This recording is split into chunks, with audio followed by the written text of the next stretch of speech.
Pendant que les Européens tentent de se rafraîchir par tous les moyens, les experts du climat poussent une nouvelle fois la sonnette d'alarme.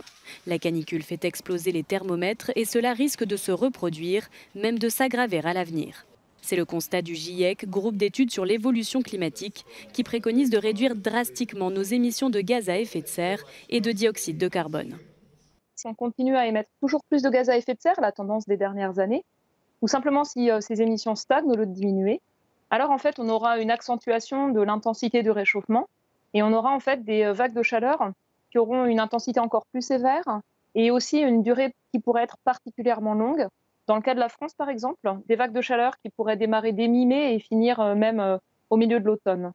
D'après le rapport du GIEC, afin de limiter les conséquences néfastes, il faudrait stabiliser le réchauffement mondial à 1,5 degré, chaque fraction de degré en plus augmentant la fréquence et l'intensité des bouleversements. L'Union européenne s'est d'ores et déjà fixé l'objectif zéro carbone en 2050. C'est important d'avoir une ambition importante sur le long terme, mais c'est aussi important d'avoir une action efficace sur le court terme. Et on est dans une situation où aujourd'hui, le rythme de baisse des émissions de gaz à effet de serre n'est pas à la hauteur des ambitions. Donc il y a vraiment une urgence à avoir une politique, je dirais, une mise en œuvre efficace pour mettre en œuvre ces transitions et les mettre en œuvre d'une manière qui soit juste, c'est-à-dire en particulier qui protège les plus vulnérables.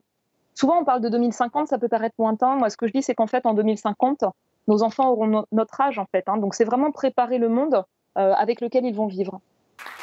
Dans son récent discours à Paris, la jeune militante Greta Thunberg a encouragé les politiques à écouter les scientifiques. Un appel renouvelé pour le 8 août prochain, jour où le GIEC doit rendre un nouveau rapport sur la dégradation des terres agricoles.